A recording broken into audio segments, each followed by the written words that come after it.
Imba yandakatenga kuvakira baba vangu yava kundiroyesa nehama dzangu. Muri sei zvenyu mukomanashi? Chekutanga ndinoda kukukwazisai ndokwazisa zvose nevateereri vanoteerera chirongwa chenyu. Kana ndiri kubasa ndinombovarairwa zvangu ndichiteerera nyaya dzamunoverenga idzi. Nhasi ndauyawo nekanyaya kangu kandoda kuti tinge tichizoti mwini pamusoro pezvako. Tell me kana mukakwanisa kuposta nyaya yangu. Ndakanzwa muchiti vari kudiaspora vane nyaya dzavo vange vachizouya nadzo. When I find the time ndichazouya ndichikurondedzerai kuti kuno kune murume wangu takauyawo sei kuUK. Tatova nemakore akati wandei tiri muno muUK. Saka zvese zvandakaita izvi ndakazviita in secret. My husband does not even know kuti ndizvo zvandakaita. Mushure mekunge ndaona mamwe mavideos nemasocialites avo akange achirelocate kuZim, I was so inspired. Ndakagara pasi nemurume wangu akabva andionesa akati isusu we are already based kuno kuUK. Zvekuzonzi tichadzokera kuZimbabwe maybe to visit. Akanditi right now toti we pour our money tobva tati tava kuda kuvaka 20 room house kuZimbabwe. Tomboti tashandisa mari dzinenge dzichisvika kuma $40,000. Tashandisa mari yakawanda kudaro tobva tanzi tavakawo zimba redu rinenge rakakura. Okay, iwe wobva wachizofa kana kuti ini ndobva ndafa. Do you think kuti we are going to stay in that house? Kana ukasara uchigaramo kana kuti ndosara ndichigaramo kumaruzeva, in terms of my rentals, kana tava kusada kushandisa imba iyoyo achange achizogara mumba, because murume wangu akandionesa achiti imba hakusi kungonzi mudhuri chete, but we are talking about furniture, everything that makes a house to be a house. Tichatenga midziyo, tichatenga zvakasiyana siyana. Mari yatinozoshandisa ipapo at the end of the day tinenge tichiinvesta kumaruzeva kwekuti kana tafa maybe the probability yekuti panozowanikwa vanenge vachizogaramo mumba imomo it will be very limited, because vedu vana zvekuzonzi vachazodzoka kuZimbabwe vatova vekunoko, they want to be here. Zvekudzoka kumusha kwavari havatozvinzwisise because they are not connected in any kind of a way neZimbabwe. Isusu ndisu tichiri nethat connection yekuti ndinobva kuZimbabwe. So murume wangu andionesa kuti tinogwana kuvaka zimba rinenge rakakura rinozogumisidzira rangovawo dongo mushure mekunge tafa, because vana vedu hapana pavangazoda kubva kunoko vachiti vari kuya kuzogara kuruzeva vari kuZimbabwe. Chimwe zvakare chaakandionesa akati kwandiri, of course we can relocate, but in terms of my medical facilities it is a nice thing uchitanga kufunga kuti ndinge ndakagara pamba pangu tomboti warumwa nenyoka kumaruzeva masanguka ongonzi warumwa kana nenyoka muZimbabwe mutori neshortage yeantivenom. Hakuna kana maambulance, waita accident wachikoka gumbo wava kuenda kupublic hospital kwekuti kunenge kusina kana any form of medication, kana kuti musangana netsaona muroad hakuna ambulance inouya mosvika pakufa. Akange achitondiudza sezvakaitika pane umwe muimbi uya akanzi dai kwanga kuri kunzi ambulance yainge yakakasika kusvika angadai akararama. So then I started to see through the veil of a fantasy yekuti kumusha kwako unogona kunge uchida kudzokera zvichokwadi utori nemari yekuti unogona kutovaka zimba rako zimansion paruzeva, but the reality on the ground ndiyo inozoita kuti unge uchizoregedza kugaramo muZimbabwe apa wavakisa futi zimba rakakura. Mashoko ake akandirwadza, but it was the bitter truth. I started to notice kuti sezvo vamwe vedu tava nemakore akawanda plus 20 years tiri kunoku kuUK, zvinhu zvakaita sema-medical facilities atiinawo kuno kuEurope, we start to take them for granted.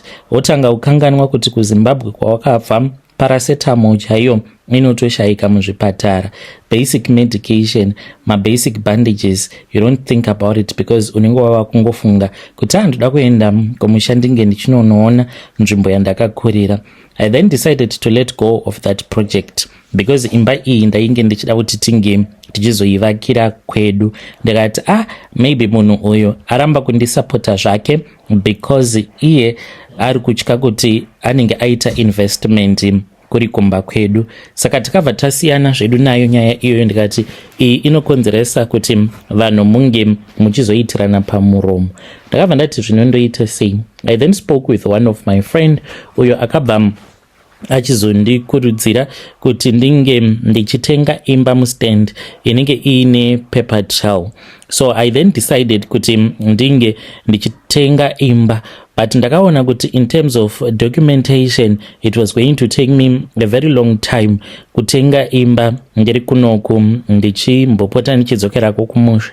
I then sat down with my mom ndikati, mama, zvanga zviri sei kuti ndinge ndichitenga imba, but ndichitenga imba iyi iri muzita radhedhi vangu. Mama vangu vakamboita sekunge vainge vaita nharo, but vakabva vachizobvuma. The issue yanga iripo ndekuti my mom ivo vakaroorwa nababa vangu vachiriwo musikana wechidiki, ndokubva vatizira vakatanga kugara vose. But dhedhi vangu pavakazotanga kunzi vava nemari, vakamboita mari baba vangu vainge vachidhiraivha mabhazi, ndisingadi kutaura zita rekambani yacho. Saka vaita mari kudaro, I think kuti vakatanga kunyengerwa nemari yavainge vachiwana, and then forgot about my mom, kusvika mama vangu vachizongosimukawo ndokubva vadzokera kwavo. Saka takazotava kuchengetwa nana sekuru. So my dad then got remarried, but vainge vasina muchato. My dad vakabva vachizonorora umwe mukadzi, varora umwe mukadzi. They had been staying all this time. Vakazoita muchato mushure mekunge ndataura nadhedhi vangu, ndikabva ndavaudza kuti ndafunga kuti ndige ndichikutengerai imba, saka imba iyi ndoda kuti inge ichizova muzita renyu. Then amainini vakabva vakasika vakaita zvavakaita kuti vange vachizokwanisa kuchata. Ina handina kuda kumbofunga zvakawanda pamusoro penhau iyoyo. So right now I don't even know how to break it to my mom kuti ndo situation yava paground. Amainini vari kunzi vari kutofamba, vari kutoda kutondiremadza inini because vari kuti ava kunyanya kutaurisa pamusoro peimba iyo yaakatengera baba vake, in which she is the next of kin. Handizivi kuti ndingabatsirikanawo sei. Chandingori nacho, it is only proof of payment, mari dzandaitumidzira kuna dhedhi vangu vachienda kunobhadhara kuna developer zvekare nekuzovaka. So ndo proof yega yandingori nayo. In short, imba iyi baba vangu vakatongoipa kune mudzimai wavo. Ndiri kunzwa kubatikana zvisingaite. I really do not know kuti amai vangu kana vakazonzwa kuti ndo zvakaitika, what is my mom going to say to me? Ndoda kuti munge muchindibatsirawo muri yeZimbabwe, kana paine malawyers pano vanogona kundibatsira, ndibetsereiwo, ndichange ndichizotevererawo ndiri mucomment section. Muri yeZimbabwe ndo message iyo yandakatumidzirwa ichibva kuna vanzvadzi vedu. Ngatitaurei navo mucomment section. Hanzi ndizvo zvega zvavainazvo, a proof of payment yekuti vakange vachitumidzira mari kuna baba vavo. Baba vavo pavakatenga imba vakange vatoita zvemamarriage certificates, saka ivo nemudzimai wavo ivo amainini ava vekubvisa amai vasisi vakatinyorera nyaya iyi. She is now the landlord. Hanzi handizivi kuti mai vangu kana vakazonzwa nyaya iyi vachafunga kuti kudii pamusoro pangu. Uye zvekare hanzi ndiri kutofambirwa, vari kudzifambira nyaya dzacho mainini, vari kuti mwana uyu ava kuda kutaurisa pazvinhu zvapababa vake. Zvakaoma. Ngatitaurei nezvayo nyaya iyi mucomment section. Pane imwe nyaya iyo message yandakatumidzirwa ichibva kuna mukoma vedu avo vakati vari kuzodzoka nefull confession yavo. Saka message yavakanditumidzira so far yakamira sekudai. So hanzi, mukomana chimuri sei zvenyu, please post my story makavigo chitupa changu. Ininiwo ndiri murume pari zvino ndigere kuno kumhiri kwemakungwa. Ndakauya kunoku ndokubva ndachizotanga kambani, but ndakange ndiri manager pane rimwe prazi apo pandakange ndichiri kuSouth Africa.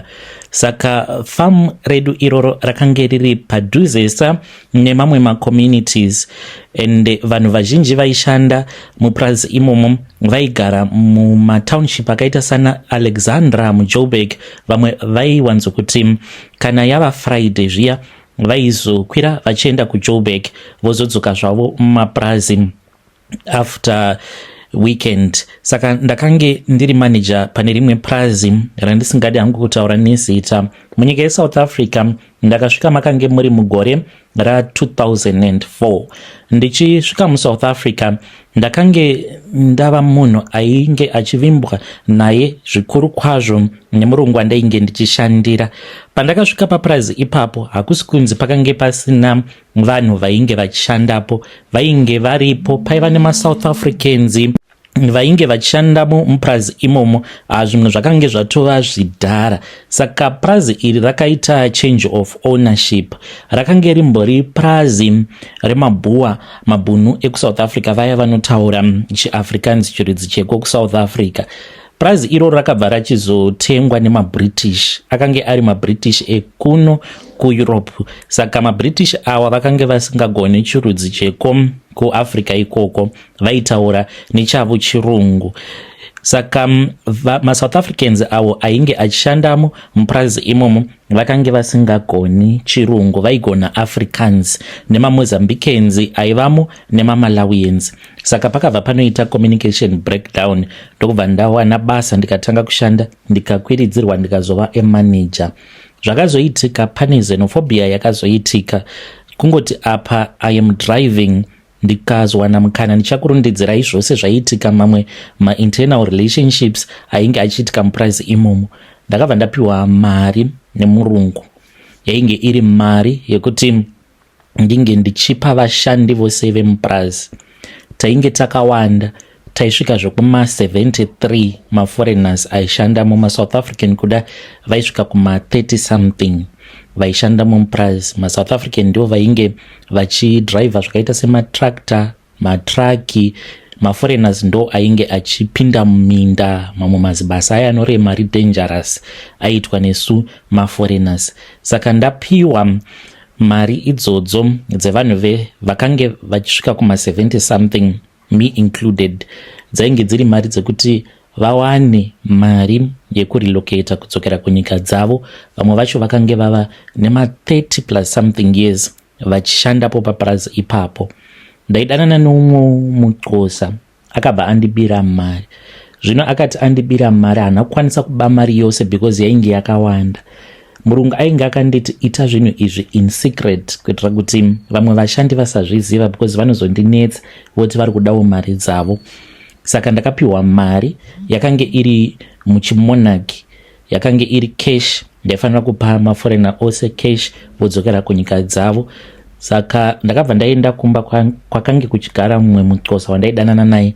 She was a teacher. Ndakabva ndamuudza kuti shamwari baby ndine mari.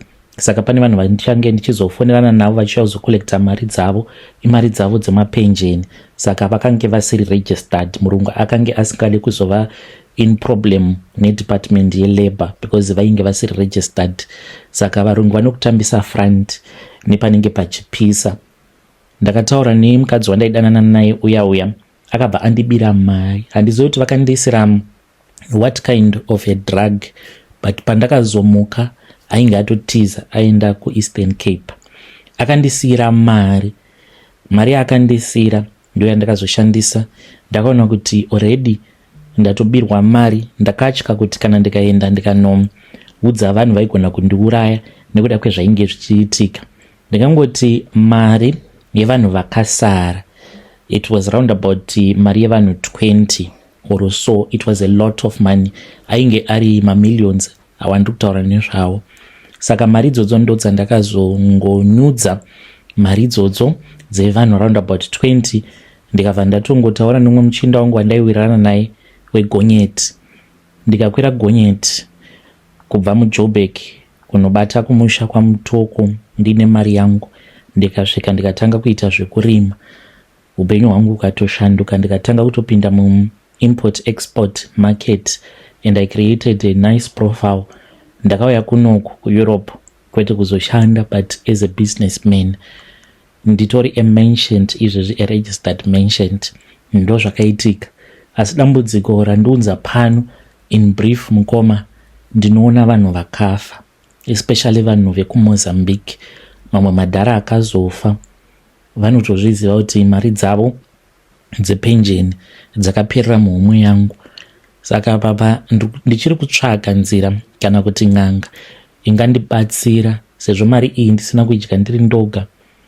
Kana kuri kunzi imhepo dzevafi dziendewo dzinonetsa mukadzi yemuSouth African, because mari yacho ndiye akandibira.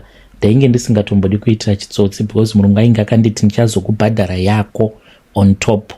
Handizivi kuti aizondipa mari, but he had promised me, because ainge ava kutoda kutouya kuUK. Ndichazoti kana ndagara pasi ndozokuudzai mamwe madynamics aiitika mubasa.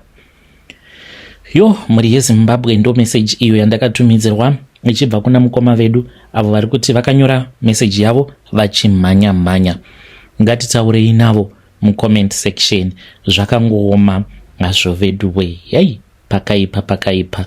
Hanzi ndakapiwa mari dzevanhu vakanga vashanda kwema 30 years, mabonuses. Ndikazobirwa mari yacho nemutkosa, mukadzi mutkosa. Vava kuona zvipoko. Zokai munyatsokutoudza nyaya yacho yose in detail. Rekedzai tibva taenda panyedu inotevera. Nyedu inotevera yakamira sekudai so. Hanzi makadi zvenyu mukoma, please post my story makaviga uchitupa changu. Ndauyawo pano ndiine confession yangu iyo yandiinayo. Ndiri murume uye zvekare ndine makore 42 years ekuberekwa. Ndine musikana wandakasangana naye painternet. Ndakaona mavideos ake kuTikTok.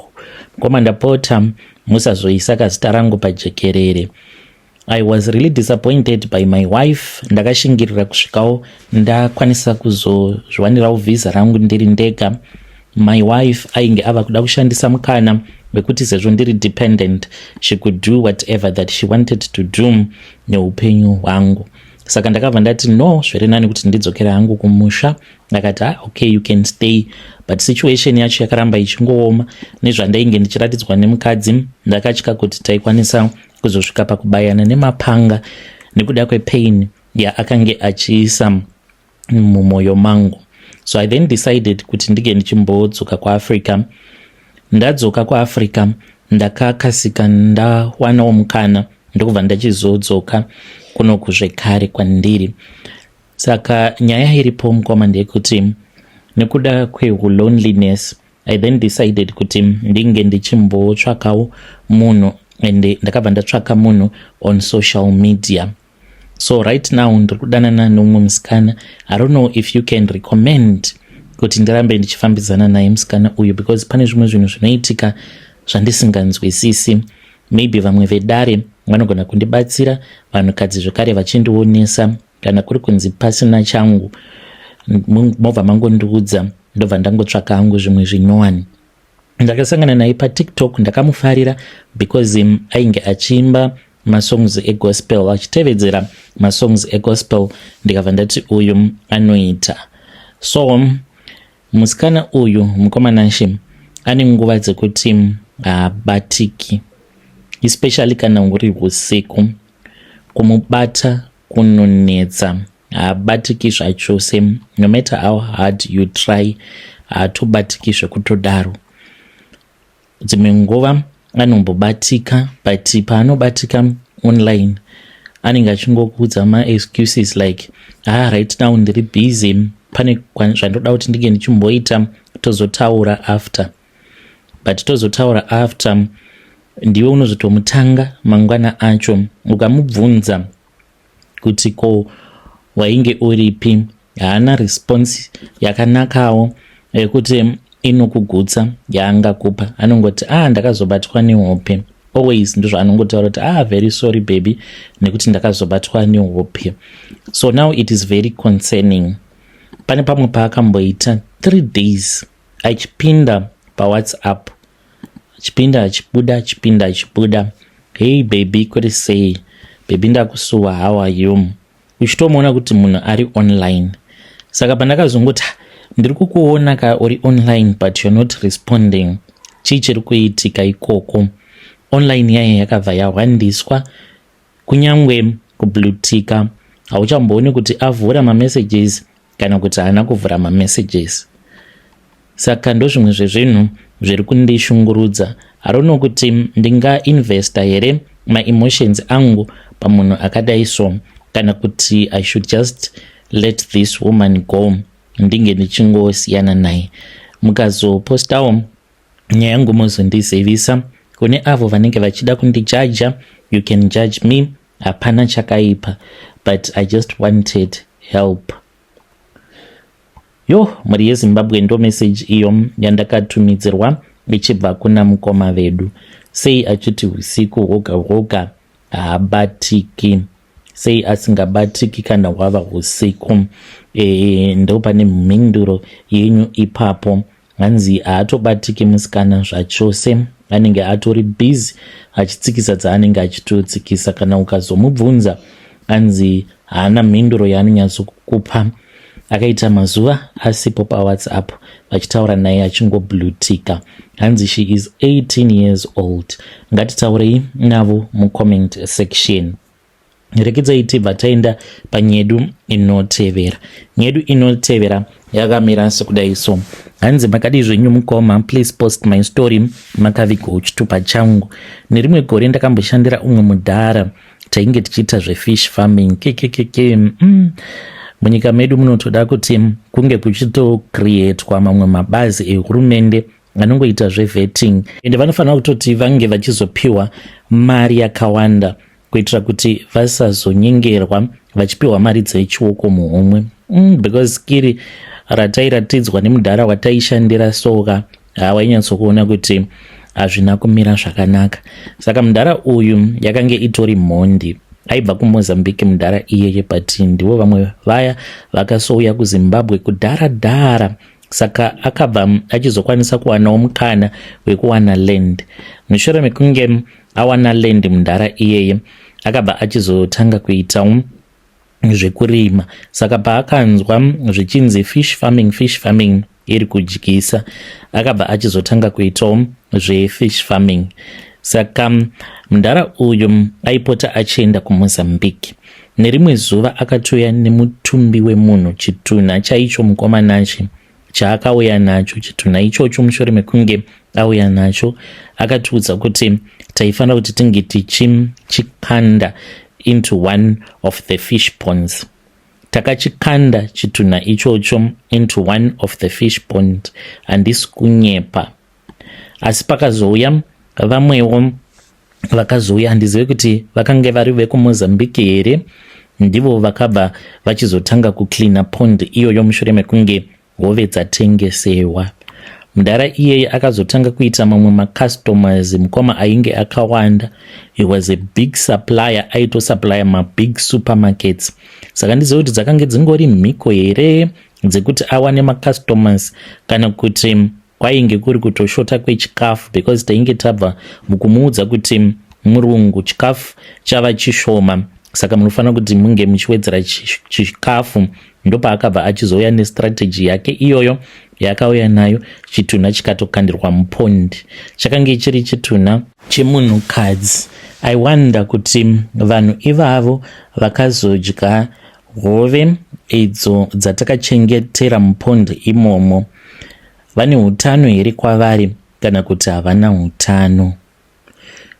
Muri yeZimbabwe ndo message iyo yandakatumidzirwa ichibva kuna mukoma vedu, hanzi ndaishanda muPrazi. Zvazvakaoma. Ngatitaurei nezvayo nyaya iyi mucomment section. Strange things indeed they do happen in this world. Kukanda chitunha mufish pond. Rekedzai tibva taenda panyedu inotevera. Nyedu inotevera yakamira sekudai so. Hanzi makadi zvenyu mukoma, please post my story makavigawo chitupa changu. Ndiri mudzimai uye zvekare ndine makore 25 years ekuberekwa. Ndiri kushanda as a maid. Pane zvimwe zvinhu zvinoitika pabasa pangu zvimwe zvandisisiri kuwirirana nazvo. So far zvaitika 4 times. Madam boss vangu one day vakati vakagara neni pasi vakangotanga kungoita majokes, ndokubva vachizondibudira pachena kuti vane fantasy iyo yavakaudza murume wavo, but she wants to be in control. Ndakati ifantasy yei? Vakati vanoda kuona murume wavo achiita bonde umwe munhukadzi vakatarisa, saka she is scared kuti sezvo vakaudza murume wavo maybe murume wavo anokwanisa kuzotanga kuita cheating. Ndikati zviriko here zvinhu zvakadaro? Vakabva vandiratidza mavhidhiyo vakati zviriko, tiriko vanhu vakadaro, tine mafantasieswo ekuti pasina izvozvo handitokwanisi kuti ndinge ndichifara mubedroom. So I agreed mukomanashi, and right now varikuda kuti tinge tichizvipama zvekare. Pose patiri kuzviita vari kubva vandipa $400. Ndibetsereiwo mhuri yeZimbabwe ndodii, because iniwo semunhu wenyama pose pazvakaitika tiri pakati pekuzviita ndainge ndava kutoimagina kuti kuharo rikangoita barika, but she has been telling me kuti zvebarika havadi, ivo vanongoda kundiona ndirere nemurume wavo. So setup yacho inenge yakamira sekudai so. On the night when we are supposed to do it, tinotobuda tiri 3 kudaro, tobva taenda tonodya. Usually tinoenda kuhotel kwaya kunenge kuri private, kusina maziso evanhu akawandisa. Toenda ikoko, we have our dinner.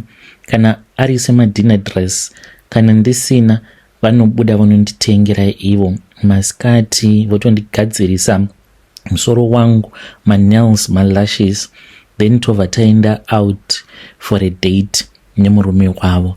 Saka tiri ikoko vanenge vachingoti be romantic, it's fine, zvekuti vamwe vanhu vanenge vasingatizivi vanokwanisa kutofungidzira kuti inini nemurume wavo we are the husband and wife, ivo maybe she's just a friend. Vanenge vakatogara on the opposite side of the table, ndakagara kurutivi nemurume wavo, ndichitodyiswa nemurume wavo, even encouraging us kuti tinge tichita cuddling. Then tinoti kana tapedza in the afternoon, pane zvandanga ndakanganwa, vane masweets avanondipa. Masweets awa anowanikwa muHarare mutown umu, vakazara masweets anoita kuti mukadzi anzwe kuda bonde rakanyenyisa. Saka vanoti kana vandipa masweets iwawo, ivowo vanonwa avo, murume wavo vanozomupa zvekare, but vanowanzo kumupa kana tava kuhotel, kurestaurant, kana kuti tava kudzoka kumba kuti anga achizova ready. So throughout the day kana ndanwa mapirits iwawo zvisina kumira zvakanaka. Then we go, we eat. When we come back tobva tapinda muimba yemukati. Saka imba yavo vakatobva mukudaidza vanhu veinterior decor, vakauya vakaisa a very nice curtain. This curtain, it divides the bedroom into 2, but curtain racho rakanyatso kudesignwa zvakanaka. It is sort of like a see-through curtain. Kana wava usiku vanobatidza ma-LED lights avakato order online, akatouya akatoinstallwa zvakanaka mubedroom mavo. At night munenge muine macolors akasiyana siyana zvekuti unenge usingatochwi nelight.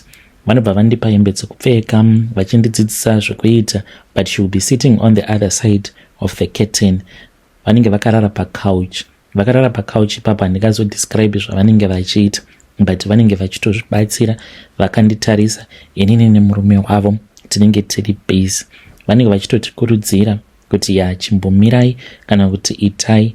Vanenge vachida kuti tinge tichizonopedzerana panguva imwe chete. Then vanhu vavandipa mari yangu, vobva vanditi chigeza uende unorara. Then she goes to bed with her husband.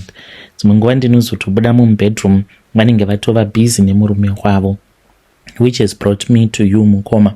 Handizivi zvinhu zvakadai kana zviri normal. What I fear is that I'll end up falling in love with the wrong man, because how else will I not fall in love? The guy ane mari uye zvekare nezvose zvatinoitirana.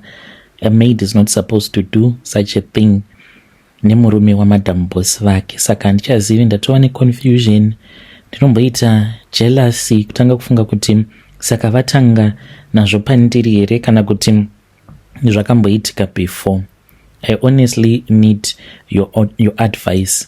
Mari yandiri kupiwa bo chaizvo kana treatment totoita kunge tiri masisters, vanondiudza masecrets avo ose, madarkest secrets avo, kunge masecrets about your best friends. Handina chandisingazivi about your best friends right now. So can I trust her? Should I continue doing this? Yo, muri yeZimbabwe ndo message iyo yandakatumidzirwa ichibva kuna vahanzvadzi vedu. Ngatitaurei navo vanzvadzi vedu ava mucomment section. Naimi kozva zvakangoroma hazvo vedu we pakaipa zviriko here izvi zviri kutaurwa navanzvadzi vedu? Let us try to speak with our dear sister mucomment section. Ndeipi advice yamungavapa vanzvadzi vedu ava?